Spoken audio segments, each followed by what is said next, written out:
حسن کا، تیروں سے چلنی ہے جنازہ بھی حسن کا، اتنے ستم سہتا رہا، اتنے ستم سہتا رہا مولا ہمارا۔ اعوذ باللہ السمیع العلیم من الشیطان اللعین الرجیم،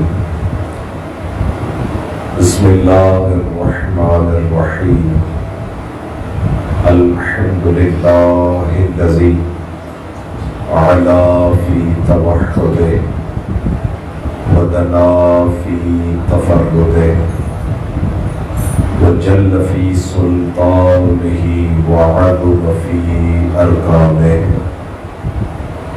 احاط بكل شيء علما وهو في مكانه، حميدا لم يزل محمودا لا يزال ومجيدا لا يزول، مبدئا ومعيدا وكل امر اليه يعود، قدوس سبوح رب الملائكة والروح، والصلاة والسلام على سید الانبیاء والمرسلین، خاتم النبیین ابی القاسم محمد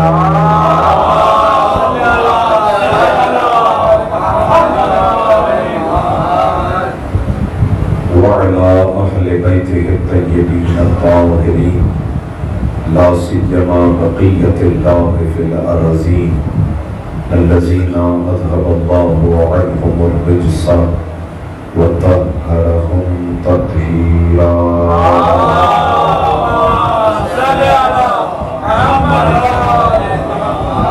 واللعن الدائم على أعدائهم أجمعين، أما بعد فقد قال الله الحكيم في كتابه الكريم، بسم الله الرحمن الرحيم،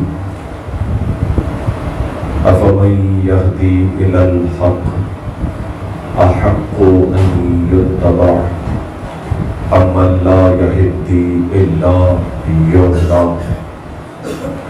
فما لكم كيف تحكمون سوا۔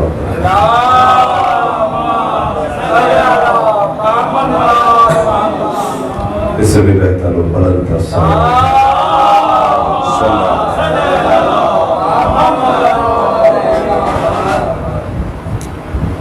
حضرت گرامی قدر، سورہ مبارکہ یونس قرآن مجید کا 10واں سورہ اور سورہ کی آیت نمبر 35 کو سرنامہ سخن قرار دینے کا شرف حاصل ہوا۔ اس آیت شریفہ کے ذیل میں آج کی مناسبت کو ملحوظ خاطر رکھتے ہوئے ایک سلسلہ گفتگو پیش کرنے کی سعادت حاصل ہوگی۔ یہ آیت شریفہ در حقیقت ایک فطری اصول ہے، وجدانی قاعدہ ہے، اور فطرت سلیمہ رکھنے والے افراد کے ہاں یہ اصول بالکل واضح، آشکار اور عقلوں کے تقاضوں پر پورا اترنے والا ہے۔ قرآن اس خالق کا کلام ہے کہ جو خالق فطرت ہے، خالق عقل ہے اور خالق وجدان ہے، اور اس نے اپنی فطرت کی طرف اور فطرت کی خلقت کی طرف متوجہ کرتے ہوئے ارشاد فرمایا کہ فطرت اللہ التی فطر الناس علیہ، یہ وہ فطرت ہے کہ جس پر پروردگار عالم نے انسان کو خلق کیا ہے۔ لا تبدیل لخلق اللہ، فطرت مساوات رکھتی ہے، اس میں کوئی تبدیلی نہیں ہے۔ قرآن جو ہدایت بشر کے لیے نازل ہوا، 1400 برس سے ہدایت کر رہا ہے، اور اس کی ہدایت نہایت ہی محکم اور مضبوط ہے۔ یعنی اگر کوئی ہدایت یافتہ نہیں ہو رہا تو یہ اس کے ظرف کی کم ظرفی ہے، ورنہ قرآن میں کوئی تقصیر نہیں ہے، قرآن میں کوئی کوتاہی نہیں ہے، قرآن کامل و اکمل ہدایت کا سبب ہے۔ یہ قرآن ختمی مرتبت کے زندگی کے آخری ایام میں تقریباً مکمل ہو چکا تھا، اور ہمارا یہ عقیدہ ہے کہ ختمی مرتبت کی ہی حیات طیبہ میں یہ قرآن مدون کتابی شکل میں موجود تھا۔ یہ ذہن میں رکھیے گا، اس لیے کیونکہ قرآنیات کے موضوع میں یہ ایک بحث ہے۔ البتہ ہماری رائے کیا ہے وہ آپ کی خدمت میں عرض کی۔ ہماری رائے سے مراد ہمارے مکتب کی رائے کہ قرآن ایک مدون کتابی شکل و صورت میں ختمی مرتبت کی حیات طیبہ میں موجود تھا۔ آپ اس کی دلیل پوچھیں تو ہزارہا دلیلیں ہیں، مجلس اعضاء کی جہت سے ایک ہی دلیل کافی ہے کہ 1000 سے زیادہ مرتبہ ختمی مرتبہ ارشاد فرماتے رہے انی تارکن فیکم کتاب اللہ و عطرتی اہل بیتی، دو چیزیں چھوڑے جا رہا ہوں، ایک اللہ کی کتاب ہے۔ تو ایک کتاب مکتوب کیفیت میں، منظم کیفیت میں اور منضبط کیفیت میں موجود ہے، تبھی تو کہا جا رہا ہے کہ چھوڑے جا رہا ہے۔ یہ کتاب حوالے ہوئی امت کے۔ اب آپ کی خدمت میں ظاہر ہے کہ جس ہستی سے گفتگو کرنی ہے اس آیہ شریفہ کے ذیل میں ایک تھوڑا سا تاریخی منظر کی طرف متوجہ کرنا ہے ان ایام کی مناسبت سے۔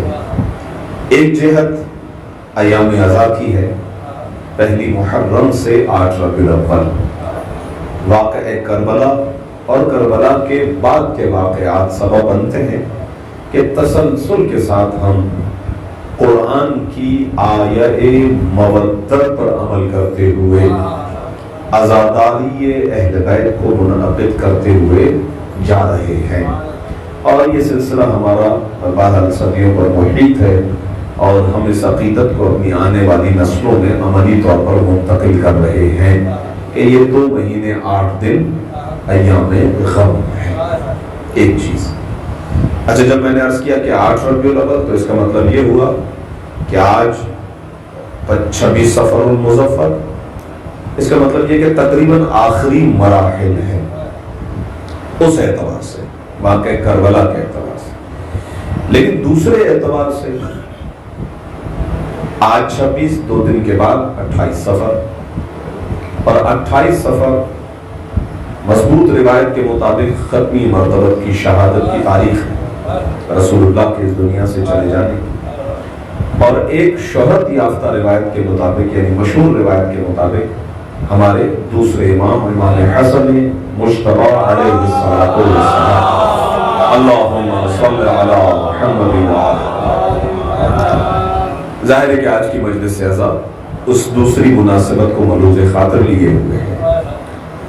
اس کا مطلب یہ ہوا کہ رسول اللہ کی تاریخ شہادت 28 صفر، تو واقع کربلا کے لیے جو ہم ایام غم مناتے ہیں، حقیقی اعتبار سے دیکھا جائے کہ یہ وہ دن ہے کہ جہاں سے اہل بیت کے مصیبت کا دروازہ کھل رہا، یہ ایام ہے۔ اسی لیے کہ ایک مقام اور مرتبہ، درجہ، اسٹیٹس، منزلت رسول اللہ کی اولاد کی عطرت کی وہ ہے کہ جو رسول اللہ کی زندگی میں ہے، جسے خود اللہ کے حکم سے رسول خدا نے بار بار بیان فرمایا، اور ایک رسول اللہ کے اس دنیا سے چلے جانے کے فوراً بعد ہے۔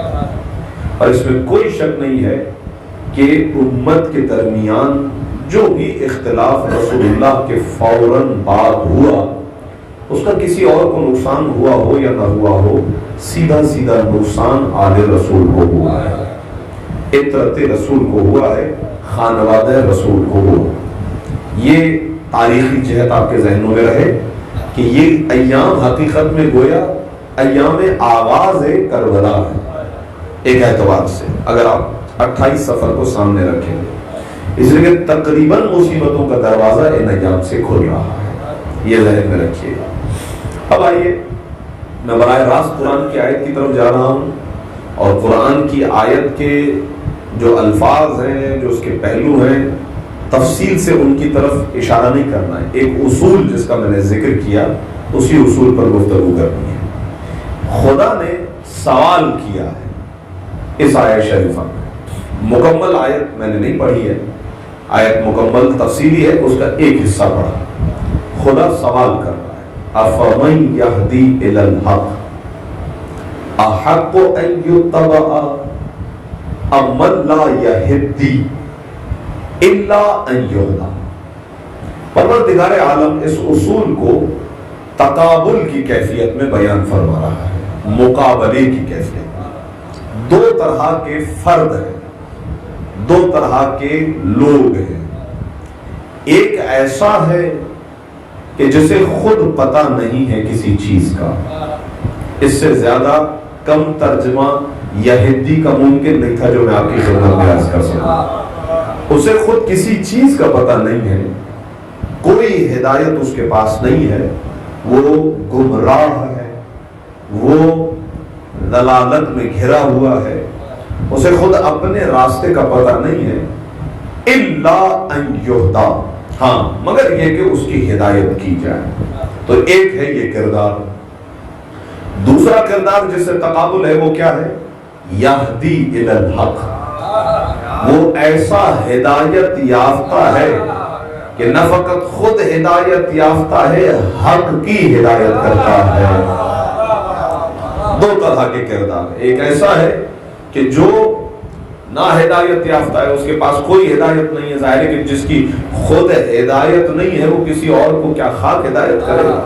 جبکہ دوسرا ایسا ہے کہ نہ فقط خود ہدایت یافتہ ہے، وہ حق کی طرف ہدایت کرنے والا ہے۔ ان دو اشخاص، ان دو افراد کو پروردگار عالم ذکر کرنے کے بعد سوال کرتا ہے، احق ان یتبع، تم بتاؤ کہ ان دونوں میں سے کون زیادہ مستحق ہے، زیادہ حق رکھتا ہے، زیادہ سزاوار ہے کہ اس کی پیروی کی جائے۔ بات واضح ہوئی انشاءاللہ؟ بہت کوشش کی کہ لفظی ترجمے کے بجائے میں آپ کی خدمت میں مفہوماً اس کا آسان پہلو عرض کروں تاکہ وقت بچے اور گفتگو آگے بڑھے۔ یہ میں نے عرض کیا نا آپ کی خدمت میں، یہ تو قرآن کی آیت ہے، لیکن اگر یہ قرآن کی آیت نہ بھی ہو، پھر بھی ہم اس کو اگر نچلی سطح پر پورے اقوام عالم کے سامنے، پوری انسانیت کے سامنے اگر اس کو پیش کیا جائے کہ بھائی آپ بتائیے، ایک وہ شخص ہے کہ جسے کچھ نہیں پتا، اور ایک وہ ہے جسے سب کچھ پتا ہے، ذرا آپ بتائیے گا کہ ہمیں کس کی پیروی کرنی چاہیے، ہمیں کس کے پیچھے چلنا چاہیے، کس کی اتباع کرنی چاہیے، کس کی بات ماننی چاہیے؟ تو جس کا کسی مذہب سے بھی تعلق نہ ہو، کسی دین سے تعلق نہ ہو، وہ بھی یہ کہے گا کہ جناب یہ سوال پوچھنے کا ہے ہی نہیں، یہ تو وہ سوال ہے جس کا جواب آپ کی فطرت کے پاس موجود ہے، آپ کی وجدان کے ہاں موجود ہے، آپ کی عقل کے ہاں اس سوال کا جواب موجود ہے۔ صلوات بھیجے محمد و آل محمد، سلامت رہے۔ ایک اگلی بات ہے، وہ سیدھا سوال آپ کے یہاں یہ کرے گا کہ آپ کے پاس عقل ہے یا نہیں ہے، فطرت آپ کی بیدار ہے یا نہیں ہے، وجدان کے پاس آپ خود اس سوال کو القا کیجئے، آپ کو جواب مل جائے گا اس بات کے کہ جو کچھ نہیں جانتا، جسے کسی بات کا علم نہیں ہے، وہ کہاں آپ کی ہدایت کرے گا۔ آپ کو اس کے پاس جانا چاہیے کہ جو نہ فقط خود ہدایت یافتہ ہے، آپ کی بھی ہدایت۔ صلوات بھیجے محمد و آل محمد، سلامت رہے، خدا سلامت رکھے۔ اچھا، اسی آیہ شریفہ کا جو ابتدائی حصہ ہے، اس حصے میں پروردگار عالم نے ایک اور سوال کیا اور اپنے حبیب سے کہا کہ ان مشرکوں سے یہ سوال کرو، قل هل من شرکائکم من احق من یہدی الی الحق، یہ جن کو تم اپنا شریک بناتے ہو کیا ان میں سے کوئی ایسا ہے کہ جو تمہیں حق کی طرف رہنمائی کرے؟ یعنی مشرکوں سے سوال ہے، یہ ایک سوال ہے۔ پھر خدا نے خود جواب دیا کہ اللہ، اے حبیب آپ ان سے کہہ دیجئے گا کہ خود خدا وہ ذات ہے کہ یہدی للحق، کہ جو پروردگار عالم خود حق کی طرف ہدایت کرنے والا ہے۔ اور یہ کہنے کے بعد اب خدا نے یہ سوال کیا ہے کہ بتاؤ جو ہدایت یافتہ ہے وہ زیادہ مستحق ہے یا جسے کچھ نہیں پتا وہ زیادہ مستحق ہے؟ تو عقل کہے گی یقیناً جو ہدایت یافتہ ہے اور جو حق کی طرف بلانے والا ہے اس کی اتباع کرنی چاہیے، پیروی کرنی چاہیے۔ یہاں تک گفتگو واضح ہے انشاءاللہ۔ ایک مرتبہ درود عطیہ کیجئے محمد پروردگار سلامت رکھے، خدا آپ کی عبادتوں کو قبول فرمائے انشاءاللہ۔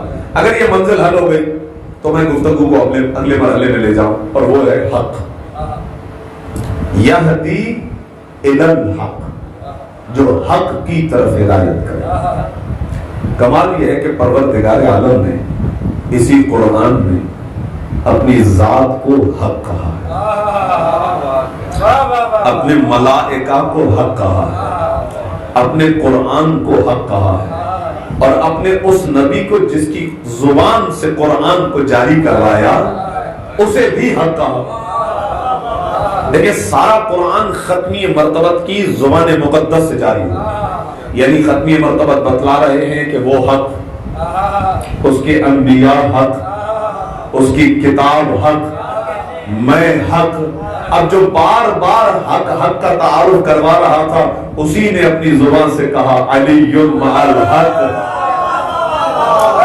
سلامت رہے جزاکم اللہ۔ وعلی مع الحق والحق مع علی۔ دیکھیں غور فرمائیے گا، آیے شریفہ میں حق کی طرف ہدایت کی بات ہے، یہاں فقط یہ نہیں ہے، یہاں پر ہے معیت حق۔ معیت حق یعنی حق کے ساتھ ہیں علی ابن ابی طالب، یہ بہت اہم ہے۔ اور آپ کی خدمت میں اسی کی معراج عرض کروں، یعنی ایک مرتبہ جب کہا جائے یہدی الی الحق تو اس کا مطلب حق آگے، اور اب آپ کو ہدایت کی جائے گی کہ یہ ہے حق، چلے جائیں گے پیچھے۔ رسول خدا نے فرمایا علی مع الحق، اس کا مطلب یہ کہ جہاں حق ہے وہاں علی ہے۔ اس کی معراج اگلے مرحلے میں جہاں پر اللہ کے رسول نے ارشاد فرمایا اللہم ادر الحق حیث ما دار، اے پروردگار اب حق کو وہاں موڑ دے جہاں علی ابن ابی طالب مڑ جائے۔ سلامت رہے، سلام بھیجے محمد و آل محمد، جزاکم اللہ، اللہ تو سلامت رکھے۔ ابھی تک کی گفتگو اگر آپ کے ذہنوں تک پہنچ چکی تو اب اس کا تاریخی لب لباب عرض کر کے مجھے تیزی سے سرکار امام حسن مجتبی کی حیات طیبہ کے حوالے سے چند ایک پہلو عرض کرنے اسی قرآن کی آیت کے پس منظر میں۔ اس کا مطلب یہ ہے کہ وہ جو ذات حق ہے اس نے اپنے انبیاء کو بھیجا حق بنا کر، حق، سچ، صداقت، امر واقعی، ایسی ثابت شدہ حقیقت کہ کسی عالم میں اس کا انکار ممکن نہ ہو۔ انبیاء، قرآن، رسول اللہ نے ارشاد فرمایا حق۔ کون ہے حق؟ علی حق ہے۔ ہم جو نعرہ لگاتے ہیں علی حق علی حق، یہ رسول اللہ کا نعرہ بتلایا ہے۔ صلوات بھیجے محمد و آل محمد، ماشاءاللہ، مولا سلامت رکھے، پوری توجہ فرمائیے۔ علی حق جو کہتے ہیں تو یہ بتلائے۔ حضرت عمار یاسر، روایت انہی سے منقول ہے، خصائص امیر المؤمنین میں امام نسائی نے اس روایت کو لکھا کہ رسول اللہ نے حضرت عمار سے کہا کہ اے عمار اگر میرے بعد تم یہ دیکھو کہ سب ایک اور راستے پر ہیں، علی دوسرے راستے پر ہے، تو تمہیں علی کا راستہ اختیار کرنا ہے، اس لیے کہ علی کا راستہ ہی حق کا راستہ ہے۔ یہ ذہن میں رہے انشاءاللہ۔ اب میں آپ کی خدمت میں عرض کروں دو شواہد۔ آج کے زمانے میں بھی ایک حق ہے جو پردہ غیبت میں ہے، اب حق وہاں ہے جہاں وہ ہے، ذہن میں رہے۔ لیکن یہ سلسلہ آگے کیسے بڑھا؟ امیر المومنین مدینے میں تھے، ظاہری حکومت آئی، تو مجبوراً میرے مولا کو مدینے کو چھوڑ کر کوفے کو مرکز بنانا پڑا، کیونکہ حاکم شام کی طرف سے حجاز کے مختلف علاقوں پر بہرحال کچھ نہ کچھ روزانہ سننے کو ملتا تھا مولا کو، تو مولا نے کوفے کو مرکز بنایا، وہیں سے بیٹھ کر حکومت کی۔ اور یہ ادا ہے امیر المومنین خدا کو اتنی پسند آئی ہے کہ آخری وارث بھی جب آئے گا تو کوفے کو اپنا مرکز بنایا۔ یہ ذہن میں رہے کہ آئیں گے مکے سے، مدینے بھی جائیں گے، لیکن کوفہ، چھٹے امام نے اس لیے فرمایا کوفہ ہمارا حرم ہے، تو کوفے کو حضرت حجت بھی مسجد کوفہ میں بیٹھ کر حکومت چلائیں گے۔ امام علیہ السلام 3.5-4 سال بہت سخت وقت امیر المومنین نے یہ 3-4 سال دیکھے۔ میں ایام امیر المومنین میں آپ کی خدمت میں حاضر ہوا تھا، تب میں نے آپ کی خدمت میں جملہ عرض کیا تھا، اگر آپ تاریخ کا مطالعہ کریں گے اندازہ ہوگا کہ مولا یہ 3.5-4 سال سو نہیں سکے، اتنے مشکل وقت مولا نے گزارا۔ اور پھر سن 40 ہجری میں مولا کی شہادت ہوئی اور امامت کی ذمہ داری امام حسن سے متعلق ہو گئی۔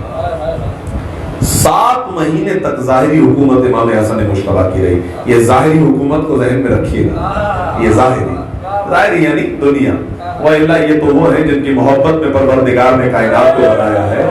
یہ گھر میں بیٹھے ہوں تو بھی ولی امر ہوتے ہیں، کائنات کا ذرہ ذرہ ان کے اختیار میں ہوتا ہے۔ صلوات بھیجے محمد و آل محمد، سلامت رہے۔ ایسا نہیں ہے کہ تخت و تاج پر آئے تو حکومت، یہ فرق میرا فرق نہیں ہے، یہ نہ فقط خطابت ہے۔ آپ کی خدمت میں عرض کروں کہ بزرگ علماء ابن ابی الحدید معتزلی کا جملہ ہے، وہ کہتے ہیں کہ فرق ہے دوسروں کی خلافت اور ان کی خلافت میں۔ دوسروں کو خلافت نے زینت دی، یہ وہ ہیں جنہوں نے خلافت کو زینت عطا ہو۔ صلوات بھیجے محمد و آل محمد۔ لہذا ان کے پاس وہ اقتدار ہے، وہ حکومت ہے، وہ امر ان کے ہاتھ میں ہے، جس کا ذکر آپ کی خدمت میں عرض کرتا ہوں۔ سب کچھ ان کے پاس ہے۔ بچپن میں رسول اللہ نے بھی اپنی زندگی میں متوجہ کیا، امیر المومنین بھی اپنی زندگی میں متوجہ فرماتے تھے۔ بچپن کا واقعہ مشہور ہے، لیکن کسی نتیجے تک جانا ہے اس لیے عرض کروں گا۔ فضائل امام حسن مشتبہ کی کیفیت، راوی کہتا ہے کہ ہم نے دیکھا کہ بہت بزرگ، حشاش و بشاش، سفید ریش، کیا ان کا انداز تھا آنے کا، جیسی مسجد میں اندر تشریف لائے تو رسول اللہ ان کے استقبال کے لیے کھڑے ہوئے، گلے لگایا، معانقہ فرمایا، بات چیت ہوئی، کیسے آنا ہوا آپ کا؟ یا رسول اللہ کوئی سوال ہے؟ اچھا، امام حسن زانوں پہ بیٹھے تھے رسول اللہ کے، شہزادے کو آگے بڑھایا، کہنے لگے آپ ان سے پوچھ لیجئے گا، یہ آپ کو سوالات کے جوابات دیں گے۔ اللہم صلی علی محمد و آلہ وسلم۔ آپ ذرا غور فرمائیے گا، کوئی بزرگ ہو اپنے بچے کے حوالے کر دے تو بظاہر یہ برا لگے گا، ہم آپ سے پوچھنے کے لیے آئے تھے، آپ نے ہمیں بچے کے حوالے کر دیا، غور فرمائیں۔ لیکن وہ بزرگ بڑے اطمینان کے ساتھ شہزادے کو لے کر چلے گئے، اور رسول اللہ اپنی گفتگو کو اسی طرح صحابہ کرام سے جاری و ساری رکھے ہوئے تھے۔ کچھ دیر کے بعد وہ بزرگ پھر شہزادے کے ساتھ واپس آئے، امام حسن رسول اللہ کے پہلو میں بیٹھے، اور اس کے بعد رسول اللہ نے پھر ان بزرگ سے پوچھا، آپ کو آپ کے سوالات کا جوابات مل گئے؟ کہنے لگے یا رسول اللہ اسی طرح مطمئن ہوا جس طرح آپ کے دیے ہوئے جوابات سے، سلام علیکم، اسی طرح مطمئن ہو گئے جس طریقے سے آپ کے دیے ہوئے جوابات سے مطمئن ہو کر جاتا تھا۔ یہ کہہ کے ایک مرتبہ بزرگ چلے گئے، سب نے پوچھا یا رسول اللہ آپ استقبال کے لیے کھڑے ہوئے، معانقہ فرمایا، اتنا احترام، پھر شہزادے سے آپ نے ان کی ملاقات کروائی، آیا یہ تھے کون آپ نے اتنا اہتمام فرمایا؟ کہ یہ خضر نبی تھے، یہ حضرت خضر تھے۔ اب آپ جا کر سورہ مبارکہ کہف پڑھیے گا، ایک عجیب واقعہ ہے کہ حضرت موسیٰ دعا کرتے رہتے کہ پروردگار اپنے ولی سے ملا دے، تو پروردگار نے فرمایا خضر سے مل لو۔ خضر سے جب ملے تو خضر نے کہا تھا اے موسیٰ تم برداشت نہیں کر سکو گے ہمارے علم کو، یہ قرآن کی آیتیں عزیزان گرامی قدر، تم ہمارے علم کو برداشت نہیں کر سکو گے۔ حضرت موسیٰ صاحب شریعت رسول ہیں، نبی ہیں، بہت بڑے نبی ہیں، اولو العزم پیغمبروں میں آپ کا نام آتا ہے. حضرت خضر سے جو ملے تو حضرت خضر نے کہا کہ آپ ہمارے علم کو برداشت نہیں کر سکیں گے, اور ایسا ہی ہوا. قرآن میں 3 مقامات ایسے بتلائے گئے کہ کوئی واقعہ ہوتا تھا, حضرت موسیٰ کہتے تھے یہ آپ نے کیا کر دیا, آخرکار حضرت خضر نے کہا ھذا فراق بینی و بینک, یہ آپ کی اور ہماری جدائی کا مقام آ گیا ہے. ہم نے کہا آپ برداشت نہیں کر سکیں گے, کہا اچھا ٹھیک ہے ہم چلے جائیں گے, آپ ہمیں جواب تو دے دیجیے گا. تو موسیٰ نہیں جانتے تھے کہ خضر کے علم کا معیار کیا ہے. یہ دنیا والے جو علوم آل محمد علیہ السلام پر معترض ہیں, انہیں کہیے گا کہ پہلے اپنے اور موسیٰ کے درمیان علم کا فاصلہ طے کریں, اس کے بعد موسیٰ خضر سے علم کے درمیان کا فاصلہ طے کریں, پھر وہی خضر ہیں جو حضرت امام حسن مصطفیٰ کے بارگاہ سلامت رہیں, درود بھیجے محمد و آل محمد. مولا سلامت رکھے. حضرت خضر امام حسن مصطفیٰ کی بارگاہ میں آئے اور آ کر سوال کیا ہے علم, کیا حیثیت ہے انسان کی. قرآن نے کہا وما اوتیتم من علم الا قلیلا, تمہیں کیا دیا گیا, مختصر سا علم دیا گیا. اور یہ علم لے کے ان ہستیوں کی بارگاہ میں آ جاتے ہیں جہاں خضر جیسے بھی سوال کریں. صلوات بھیجے محمد و آل محمد. مولا سلامت رکھے. ایک اور علامت حق ہے, اور وہ یہ ہے کہ رسول اللہ اپنی زندگی میں بارہا امیر کائنات کے فضائل کے باب میں یہ ارشاد فرماتے تھے, دعائے ندبہ پڑھنے والے مومنین میرے سامنے تشریف فرما ہے, یا علی انت تقضی دینی وتنجز عدادی, اے علی تو وہ ہے کہ جو میرے قرضوں کو ادا کرے گا اور میرے کیے ہوئے وعدوں کو پورا کرے گا. یہ میں نے آپ کی خدمت رسول اللہ نے متوجہ کیا. اب امیر کائنات حاکم شام, ظاہر ہے کہ وہ بھی مدعی خلافت تھا, 30 35 40 سال تک مسلسل ایک ماحول بنائے رکھا. دنیا ظاہر کو دیکھتی ہے, یہ ذہن میں رکھیے گا ہمیشہ, دنیا ظاہر کو دیکھتی ہے. ایک مرتبہ ایسا ہوا کہ مکہ میں حرب نامی ایک جگہ ہے, اس مقام پر جو ہے امیر کائنات جا رہے ہیں, موجود ہیں. ایک شخص نے آ کے ہاتھ چوما. مولا نے کہا ہاتھ چومنے کی ضرورت نہیں ہے, میں جانتا ہوں تو میرا نہیں ہے, تو میرا نہیں ہے, تیرے صاحب نے تجھے بھیجا ہے میرے پاس, کیونکہ اس کے پاس کچھ سوالات آ گئے اور اسے جواب نہیں پتا. ذہن رکھیے گا قرآن کی آیت جو چل رہی ہے, یہدی الی الحق احق ان یتبع, کون زیادہ مستحق اس بات کا کہ اس کی اتباع اور پیروی کی. مولا نے فرمایا کچھ سوالات آئے, اسے جوابات نہیں آتے, تو اس نے تجھے میرا بنا کر بھیج دیا, لیکن ہم سب جانتے ہیں کون ہمارا ہے اور کون ہمارا نہیں. ہاتھ چومنے کی ضرورت نہیں. اب شرمندہ ہوا, کہنے لگا جی ہاں ایسا ہی ہے, کچھ سوالات ہیں. اچھا, سوالات کے جوابات امام دے سکتے تھے, لیکن امام نے فرمایا میں جا رہا ہوں, میں کسی کام سے جا رہا ہوں, میرا بیٹا موجود ہے. صلوات بھیجے محمد و آل محمد. مولا سلامت رکھے. امام حسن مصطفیٰ کی طرف اشارہ فرمایا میرا بیٹا موجود ہے. اچھا, سوالات ہیں, 6-7 سوالات ہیں. پہلا سوال اس کے اندر یہ تھا کہ حق و باطل کے درمیان کتنا فرق ہے. امام نے فرمایا تھا 4 انگشت کا فرق ہے. جواب دیا تھا, جو آنکھ سے دیکھو وہ حق ہے, جو فقط کان سے سنو باطل ہے. فرق فرمایا یہ ہے, 4 انگلیاں رکھی تو آنکھ اور کان کے درمیان فرق ہے. علماء نے امام کے جوابات کے تجزیہ و تحلیل بیان کیا, بڑے خوبصورت.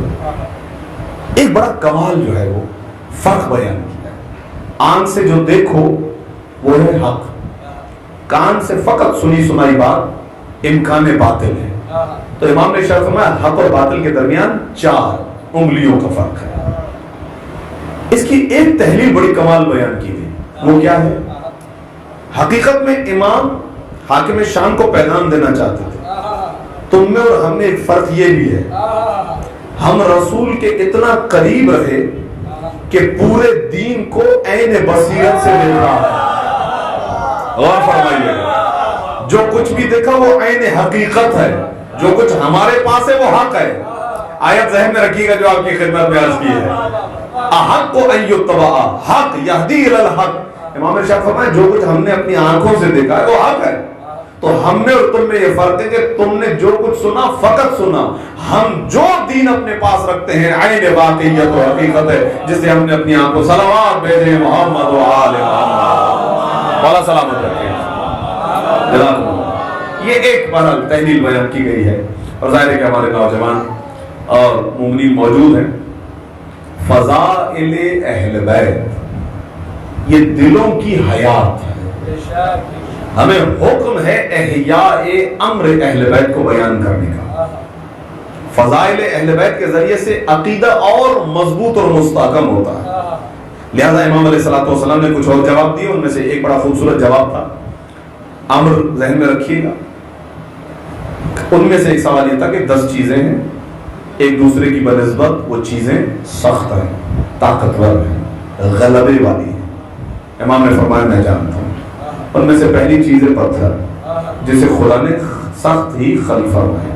لیکن پتھر سے زیادہ طاقتور ہے لوہا جس کے ذریعے سے پتھر کو توڑا جاتا ہے. لوہے سے زیادہ سخت ہے آگ جس کے ذریعے سے لوہے کو پگھلایا جاتا ہے. آگ سے زیادہ طاقتور ہے پانی جس کے ذریعے سے آگ کو بجھایا جاتا ہے. پانی کے زیادہ طاقتور ہے وہ ابر، وہ بادل جو پانی کو لے کر سفر کر رہا ہوتا ہے. ابر سے زیادہ طاقتور ہے وہ ہوا کہ جو ان بادلوں کو چلا رہی ہوتی ہے. غور فرمائیے گا.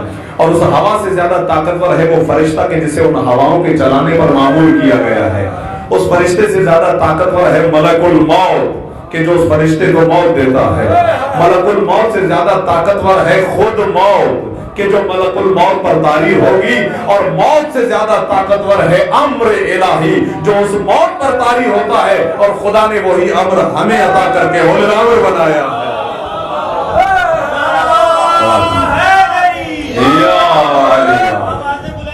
اللہم صلی علی محمد و آل محمد. ایک اور درود بھیجیں محمد و آل صلی علی محمد و آل. خدا سلامت رکھے آپ کو. یہ امام علیہ السلام کی طرف اشارہ ہے. بتائیے کون زیادہ مستحق ہے اس بات کا کہ اس کی اتباع کی جائے. یہ حیرت یہ ہے کہ قرآن کو کافی سمجھنے والوں نے بھی قرآن سے ان فطری اصولوں کو نہیں دیا. یہ قرآن کا فطری اصول ہے کہ جو جانتا ہے اور حق کی طرف لے جانے والا ہے اسی کی اتباع اور پیروی ہوگی. اور یہ نہیں ہے فقط عزیزان گرامی قدر حالات جب بہت زیادہ کشیدہ ہوئے، جنگ جمل، جنگ صفین، جنگ نہروان، مسلمانوں کا خون بہا اور لاکھوں کی تعداد میں مسلمانوں کا خون بہا. افسوس کا مقام ہے کہ ثالثی کی آفرز غیر مسلم قوتوں کی طرف سے آ رہی ہیں. یعنی غور فرمائے گا کہ رسول اللہ کے زمانے تک اسلام سب پر غلبہ، لیکن ایسی سازشیں، ایسے عناصر جس کی وجہ سے ثالثی کی کوششیں ہو رہی ہیں. آئی کہیں تیرے کوشش، پیغام گیا حاکم شام کی طرف اور امیر کائنات کی طرف. ہم چاہتے ہیں کہ صلح ہو جائے، بلا وجہ انسانوں کا خون بہہ رہا ہے. مولا نے کہا چلے صحیح. حاکم شام نے اپنا نمائندہ بھیجا یزید. مولا نے اپنا نمائندہ بھیجا امام حسن البصری. جب اس عیسائی کے دربار میں پہنچے جو بادشاہ بنا ہوا تھا تو یزید پہلے آگے بڑھا اور اس نے اس کا ہاتھ چھوما. ملاقات کرتے تو اس کا ہاتھ چھوما. امام قریب گئے. امام نے کہا میں خدا کا شکر ادا کرتا ہوں کہ نہ اس نے مجھے عیسائی بنایا ہے نہ یہودی بنایا، بلکہ اس نے مجھے اپنا مسلمان بنایا. اس کے پاس کچھ تصویریں تھیں، اس نے وہ تصویریں رکھی اور کہا کہ آپ دونوں میں سے کون ہے جو بتائے کہ یہ تصویریں. دیکھیں پہلے اندازہ گیری پہ شکل و شمائل روایات میں موجود جو الفاظ ہوتے ان کے ذریعے سے اسکیچ بنتے تھے، تصاویر بنتے تھے. تصویریں آئیں. یزید ایک تصویر کو ہٹا رہا ہے کہ میں نہیں جانتا کون ہے. امام حسن آگے بڑھے، پہلی تصویر دیکھی، فرمایا یہ میرے جد ابراہیم ہے. یہ میرے جد اسماعیل ہیں۔ اس طرح انبیاء کے نام لیتے گئے اور ایک تصویر دیکھے تو آنکھوں سے آنسو بہنے لگے۔ وہ ایک اس کی تصویر ہے جو آپ رونے لگے، کہا یہ میرے جد محمد مصطفیٰ کی تصویر ہے جس کو دیکھ کر میں آنسو بہا۔ خدا آپ کو سلامت رکھے۔ اس مرحلے تک گفتگو کو لانا تھا، اتنا گہرا ربط ہے حق کے اس تسلسل میں۔ رسول اللہ بچپن سے امام حسن مشتبہ کو اپنی گود میں بٹھا کر، اسے پہچانو یہ سید ہے۔ لفظ سید یعنی مضبوط روایت ہمارے پاس ہے کہ امام حسن مشتبہ کے لیے استعمال فرمایا، یہ سید ہے، یہ جنت کے جوانوں کا سردار ہے، یہ میری شبیہ ہے۔ اور بعض روایات میں ہے کہ امام حسن مشتبہ رسول اللہ کی شبیہ تھے، یہ میری شبیہ ہے، یہ میرے دل کا چین ہے امام حسن مشتبہ کی۔ ایک مرتبہ یہ روایت ہے اور واقعی میں بالکل مصائب کے قریب آ گیا۔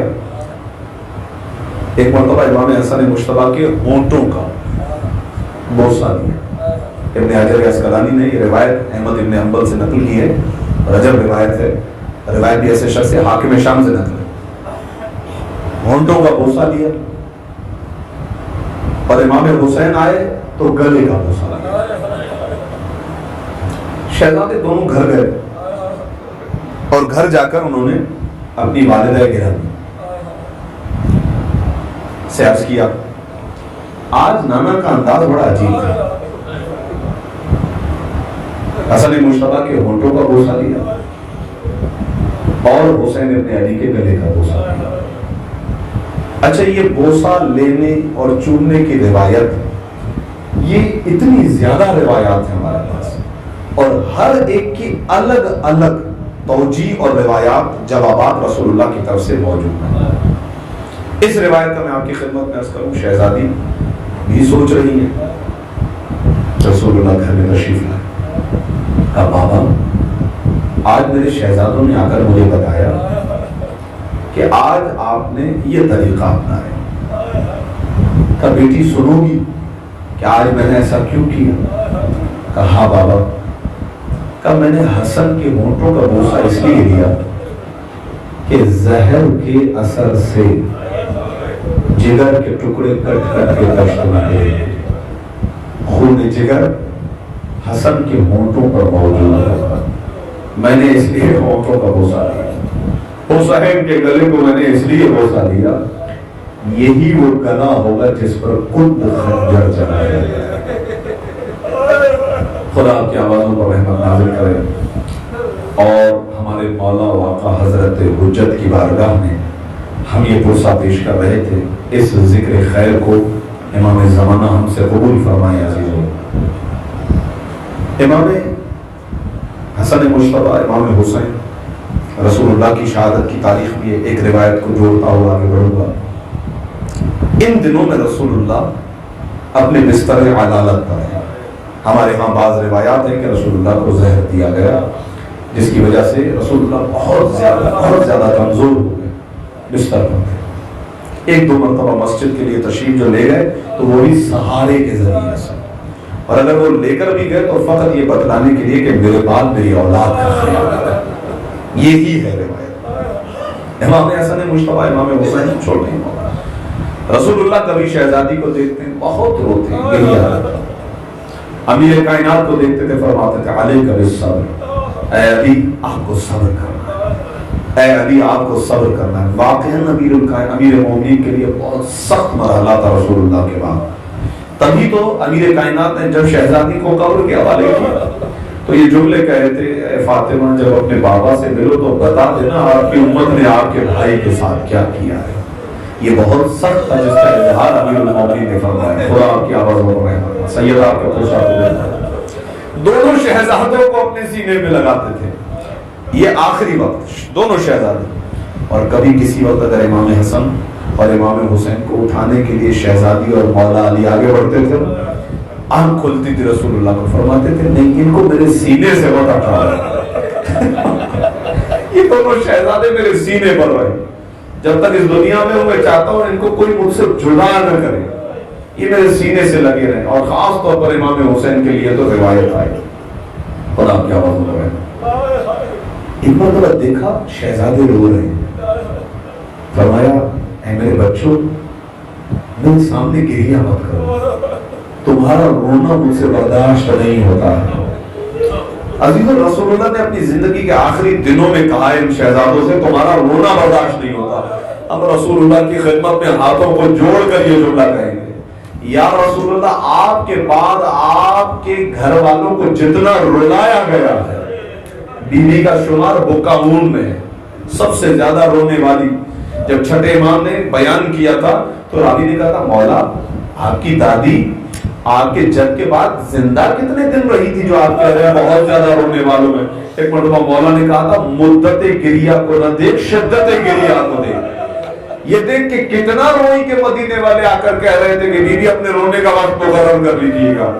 اسی طریقے سے بچے کتنا روئے ہیں. آپ نے ابھی 40 کی زیارت پڑھی, امام حسین کے لیے خاص جملہ ہے. یہ جملہ زیارت جامع میں سب کے لیے لیکن امام حسین کے لیے خاص ہے. السلام علیکم یا اسیر القرآن, اے ہمارے وہ امام جسے رولا رولا کر مارا گیا. امام حسن مجتبیٰ کے لیے بھی یہ جملے عزیزان گرامی قدر بہت گریا کہ امام حسن مجتبیٰ نے کتنا سخت وقت امام نے گزارا ہے. وہ 10 سال مولا علی کی شہادت سے لے کر 50 سے 12 وہ رات آئی امام کو زہر ملا. اللہ اکبر. زہر کا ملنا تو سب سے پہلے اپنے بھائی حسین کو بلایا, اے میرے بھائی حسین آپ میرے پاس بیٹھے.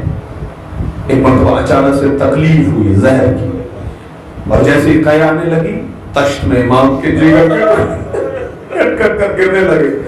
امام حسین نے جب یہ منظر دیکھا نا ایک مرتبہ بابا سے بلند رونے لگے. امام حسن نے کہا بھیا آپ کیوں گریا کر رہے ہیں. کہا بھائی آپ کی حالت دیکھ نہیں پا رہا. جملہ کہا لا یوم کیومک یا ابا عبداللہ, اے میرے بھائی حسین ابھی تو کم از کم تو میرے سرحانے موجود ہے, میرے ساتھ یہ حالت ہو رہی ہے, تو موجود تو ہے لیکن اے حسین جیسا دن تجھ پر آنے والا ہے یہ دن کیا ہے جو مجھ پر آیا ہے. تو کربلا میں اکیلا کھڑا ہوگا جب تجھ پر حملے ہو رہے ہوں گے. تو حسین کربلا میں بہت اکیلا ہوگا. ابھی دونوں بھائیوں کے درمیان یہ بات ہو رہی تھی اتنے میں دروازے میں دق الباب ہوا اور جیسے دروازے میں دق الباب ہوا کنیز دوڑی دوڑی آئی کہنے لگی مولا آپ کی بہن زینب کبریٰ آ رہی ہیں. اب یہ جملہ سننا تھا. امام حسن نے کہا فوری سے یہ تشت یہاں سے ہٹا لو کہیں میری بہن زینب کی نگاہ نہ پڑ جائے. امام کی خدمت میں ہاتھوں کو جوڑ کر کہیں گے مولا آپ کی بہن ام المصائب ہے. ارے یہ کیا آپ کے تشت میں آپ کے جگر کے ٹکڑے, آپ کی بہن تو وہ ہے جو قاسم کا پامال لاشا بھی کربلا میں دیکھے گی. ہاں عزیزو یہ ام المصائب ہے. بس ایک مرتبہ امام نے وصیتیں کرنا شروع کی. ہر ایک کو امام حسین کی امامت کی طرف وصیتیں کی اور آخر میں شہزادہ قاسم کو اپنے سینے سے لگایا ہے اور کہا کہ اے ام فروا جب میرے بیٹے قاسم پر مشکل وقت آ جائے نا تو یہ تعویذ کھول کے اسے دکھا دینا, اس میں اس کی مشکل کا حل موجود ہے. عزیزو آج شبیہ تابوت کی زیارت آپ کریں گے, اس مرحلے تک لے جانا ہے. 2 سے 4 لمحوں کی زحمت دے رہا ہوں. بس ایک مرتبہ وصیتوں کا سلسلہ تمام ہو. امام کی روح بدن مطہر سے مفارقت کر جاتی ہے. امام کی وصیت تھی مجھے اپنے نانا کے پہلو میں دفن کیا جائے. ایک مرتبہ جنازہ اٹھا اور جیسے ہی رسول اللہ کی قبر کے قریب جانے لگا کسی کے اشارے سے امام کے جنازے پر تیروں کی برسات ہوتی ہے. تاریخ نے لکھا جنازے پر 70 تیر پیوست ہو گئے ہیں. تاریخ بشریت کا پہلا جنازہ ہے جو گھر سے نکلا اور واپس لوٹا ہے عزیزوں. اور جیسے ہی جنازہ گھر کے اندر داخل ہوا ہمارا سلام شہزادی زینب کبریٰ پر, ہمارا سلام شہزادی جناب ام کلثوم پر. اپنے بھائی کے جنازے کو آتے ہوئے دیکھا. جنازہ دوبارہ صحن خانہ میں رکھا گیا. بہنوں اور بھائیوں نے مل کر بھائی کے جنازے سے تیروں کو نکالا ہے. ایک مرتبہ پھر تابوت تیار ہوا, جنت البقیع کی طرف بڑھا. عزیزوں تیروں کے ساتھ جنازہ جو واپس آیا تو میں ایک سوال کہتا ہوں. رسول اللہ نے قرآن کی آیت پڑھ کر یہ کہا تھا میری اولاد کی محبت واجب ہے. اس طرح سے اجر رسالت ادا کیا گیا.